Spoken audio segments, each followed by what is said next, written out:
Hello there. Thank you for joining us right here on Estic Media. My name is Esther Wachuku, and the person you're actually seeing beside me is Barrister Darlington Agumore. There's quite a lot to actually discuss, but one thing I wanted to take note is that I'm sure you've been seeing a lot of conversations on Nigeria's politics in 2027 is basically the focus of the conversation. And the reason why there is so much concentration on that is because of a key actor, and that's PeterObi. Normally, some sections of Nigerians don't literally follow through with political conversations. They don't even try to understand how politics works. Most of the time, they just feel like, well, we're not part of the process, so you guys can do whatever you want to do.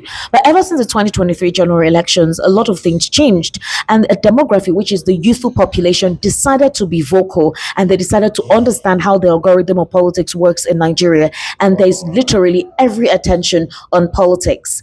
PeterObi is an individual that took advantage of that momentum in 2023. Now, this is the situation. The opposition literally became non-existent. I'm talking about the Labour Party, the PDP. You can imagine the PDP holding sway for the APC, supporting and endorsing the APC for 2027. They're no longer an opposition. They're an extension of the current party in power. The only opposition that would have been viable was the Labour Party. Unfortunately, the party became out-treated. Right now, that was what bettered the existing political party that went moribund but has been reawakened, and that is the ADC. But there have been talks that it is the time of the South based on the gentleman agreement, and that Atiku, the elder statesman, who supposedly is the one who formed or brought these people, these key persons together, should step aside for a southerner, and the southerner including PeterObi or possibly Rotimi Amici. Atiku, remember, has not come out to disclose his intention or to say he's running in 2027. But there are talks that Atiku intends to do so. And because of that, there have been friction between the Obidients and the articulated. They're saying, why would you say Atiku should not go? Or some people say he's a serial campaigner. But then, here is where a lot of issues have evolved up to. The Obidients are complaining that they've been sidelined from key positions within the ADC. They also feel that they've been sidelined when it comes to crucial decision-making issues within the ADC. And they wrote a letter to PeterObi saying, please speak to these guys. We want to be part of it. Now, PeterObi, as you do know, and LRFI are not official card-carrying members of the ADC. They were given a waiver because they have persons in the party they currently occupy running for certain positions. And so they feel once that is done, then they need to now join. The PDP is also winning PeterObi to be part of them. And in this instance, while all of that consultation is ongoing, there are talks as to what should be the real decision. Should PeterObi align with Atiku as a vice, or should he remain as a presidential candidate? Would he join another political party if the ADC is not doing things right with their supposed to, which is zoning the ticket to PeterObi to the south? Will Atiku at the end of the day step down and say, I'm supporting PeterObi? And if Atiku is going to support PeterObi, will PeterObi really be in charge of government if he wins the 2027 elections? For you to concede, if Atiku concedes, would he be the one making decisions for PeterObi? Would he have to make appointments for PeterObi? Because concession comes with a lot of negotiation, things that you have to agree to and let go. There's a lot actually right here, but governance should be the key in the conversation. I'm here with Barrister Darlington Agumore. Barrister Darlington Agumore has always been of the stance that PeterObi should be a vice to Atiku for strategic positioning. But a lot of Obidients feel why? Why can't PeterObi be a sole candidate? And why can't he be backed up? It's the time of the South. And how long or when last did we have a Southeastern presidential candidate? Barrister Darlington Agumore, thank you for joining me today. Thank you, Esther. Barrister Darlington, why do you keep insisting that PeterObi should be a vice to Atiku? Just 2 sentences, nothing too long, because we know your stance on this. Good. But why? Good. Esther, we have come close to this presidency. I don't want us to miss it. Okay. If Obi should work with Atiku, whether he's doing 1 term or he wants to do 2 terms, Obi have nothing to lose. Because eventually Atiku will leave office and it will come down to the south. If you come down to the south, who will Obi drag it with? Tell me, who will Obi drag it? Is it with the south or with the southwest? Nobody. It will just fall in his hand like a piece of cake. These are the strategy I'm talking about.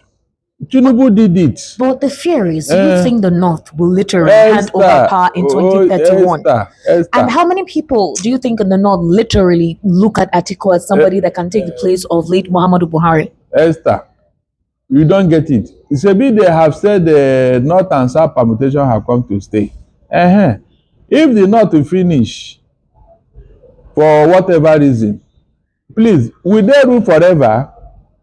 Will they not continue to hold this office forever? Somebody should tell me.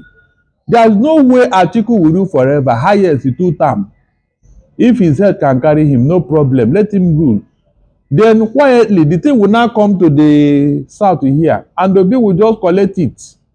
It's a question of what? Understanding. But the Southeast has supported other persons from other regions. Why must it sacrifice again? No, hold on. As at that time, look at what was going on. All the time you are talking about, look at what was going on. It is either the military or the permutation was not right. But in this case now, we have a product, a world-class product in the person of Obi. The time you were talking of the Southeast, those people, were they credible enough to command the type of respect Obi has commanded now? Mention any political leader in the Southeast that have garnered the type of support Obi have garnered. And I'm telling Obi, don't lose this political capital.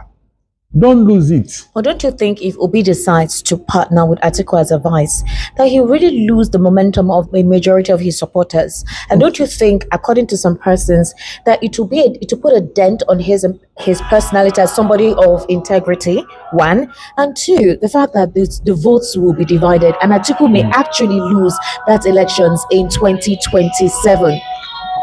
Continue, please. I don't know why somebody's cell phone will be that loud. Go ahead. Now, let me ask you.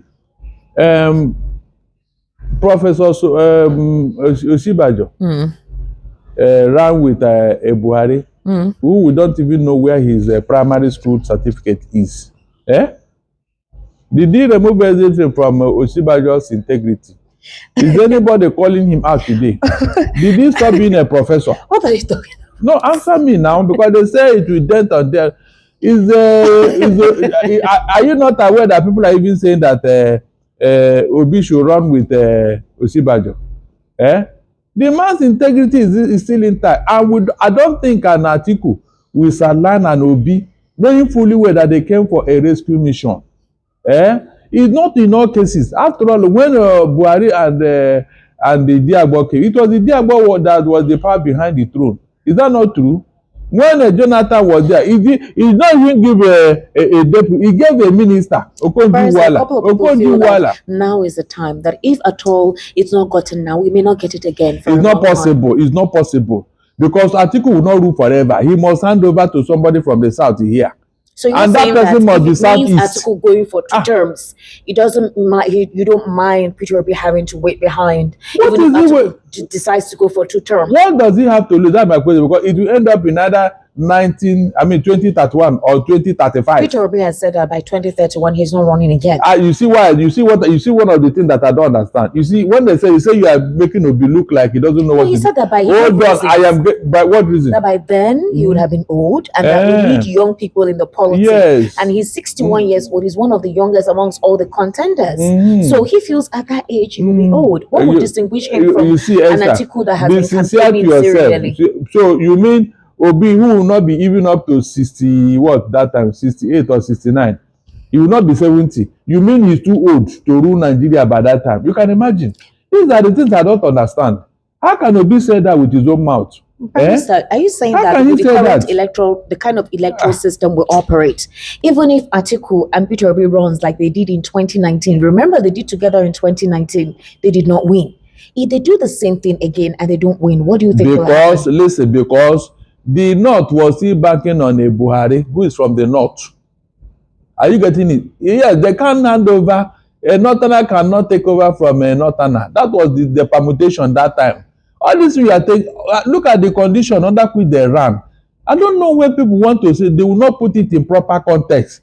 They contested. Buhari was still in the saddle that time. How can they not leave a Buhari and hand over to an Atiku? Is that not what caused the problem? Okay. Meanwhile, the North is already with the Southwest. Yes, now the North was already with the Southwest when they ran. So how can the whole vote from the North and that of the Southwest go to Buhari and he will still lose? Is it possible? That is the issue here. Barrister, There was no other the time. reason why a couple of people think you are demarcating PeterObi is that you act like you don't have faith in him. You don't have faith in the supporters. Now. You don't think that things should change. That the way things are being done is wrong. If you want something different, you have to work for something different. So why don't you think that Nigerians can make sure something different works this time? Esther, you can only bring a change when you are inside the system, not outside. How do you think you'll be able to bring a change as a vice? No, now. There are things Obi does not know about governance that he will learn from the federal, because you only run a state. You run a state, and even Obi is saying that he's not perfect. Fine. There are things he will learn when he gets close to Abuja, the seat of power. He will learn a lot of things that will enable him to make even a better presidency. All these things that we are saying now, Esther, be sincere to yourself. Will an Obi stop this insecurity on his own? Is it possible? No, tell me. Is it possible that Obi will come today and start chasing the Fulani? What if you have Obi as a president and El Rufai as a vice? Is that not enough? What if you have an El Rufai, a strong northerner as a vice? No, it's not possible, because El Rufai now is a political orphan. Since Buhari died, he's neither here nor there. So the only person now that the North can listen to, in fact, El Rufai How do you know? You'll be so shocked the significance he has. He has lost him. He has lost him? I don't even know. Is El Rufai still in Nigeria? Yes, he spoke recently. He said Nigerians must make sure that the APC does not continue by 2027. Are you aware that EFCC, they are casing him? They are trailing him? If that is the case, every all of them needs to be trailed and chased, including the president. No, the man in power, yes, he's the one in power. Immunity covers him. It doesn't cover El Rufai. It doesn't. So it's only when you get to the power that you can begin to say and do what you have in mind. You can't be outside. Look, Esther, if Obi did not run as the governor of Anambra, would you have known that such a person exists in Anambra? All right. After what Ngige and the other governor did. It's when you get into power, you begin to implement your policies.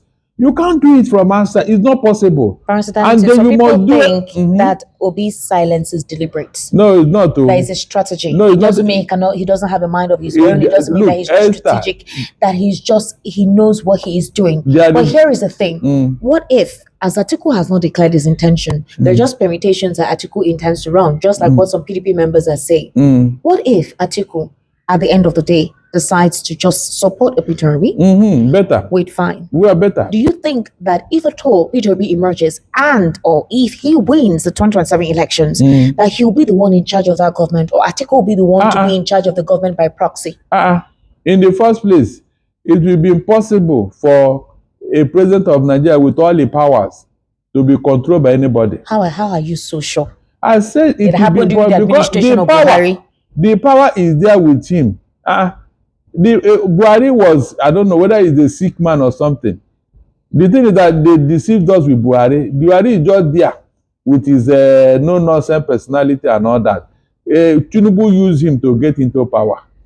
That's what they used Buhari for. Nothing else. They have nothing upstairs. It's a fact. But in Obi, he knows that he has a lot of responsibility. He owes Nigerians a lot, so he will not start playing all this nonsense about personal aggrandizement and all that. He will not tolerate corruption. I know very well, but it is how you get into this system that I'm talking about. Your own is that any method or strategy to get into the system, it means conceding as a vice. He should be strategic to think about. And you think that if he decides to be a vice, that the elections will not be manipulated. Results will not be upended. What happened in 2023 will not replicate itself, considering that the person we are talking about defeating right now is now a president and has all the armament at his disposal. Look, they not have told you, if you rig this election, there'll be problem. And the Tinubu that I know is afraid of the North. Cure ED. The Tinubu that I know is afraid of the North. In fact, most people from the South here, they are afraid of the North because of their violent disposition. Is that not a fact? That's why they do things with impunity and arrogance. All the people that are running their mouth or talking, have they challenged them?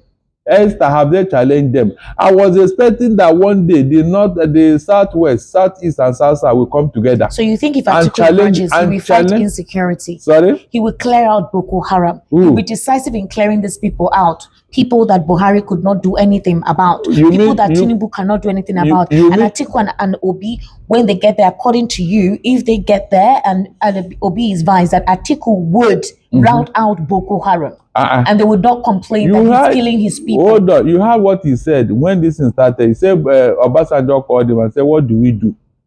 Atiku said he now told the president to call the military chiefs and they gave them a marching order. You didn't hear that one, Abi? You didn't. No, you didn't hear when he said, hey, so what are you now saying? I played it on radio. So when he's now in charge, will you allow this thing to continue? You know it will not happen. You know things have changed. That time is different from now. Remember the whole Deborah issue, which is why a lot of people still don't trust him. That he tweeted something, he condemned it, and his people asked him why would he condemn it, and he deleted it.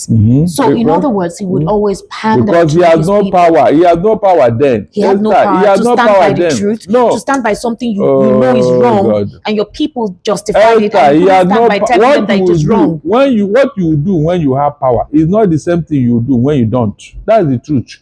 Okay. When you have power, you like this in Tinubu is doing now, it's not because he's in power. No, tell me. If he's not in power, will you try half of what you have done? No, tell me now. You won't.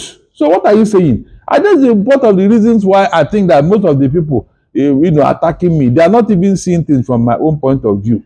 And I expect them to bring a superior argument that will counter my own. They are not. All right, please bring a superior argument that counters all that Barrister Darlington is meditating here. You can do that in the comment section. Yeah, exactly. Let them bring something that is more superior, that will, instead of talking and shouting and making noise all over the place, I'm demarcating Obi. In what way? I'm telling him how he will get victory. Is that demarcating? All right, make sure you subscribe, like, share, and I would like to know what you think based on what he has just said. Precisely, what is your superior argument to what he's been saying? Is that the only way through which this can work? And aside from that, what is the other viable option if for PeterObi to be on his own, and what political party he can be of? Obviously, the PDP is knocked out. The Labour Party is under contention. So what political party can he be part of? Let me know what you think in the comment section. Bye for now.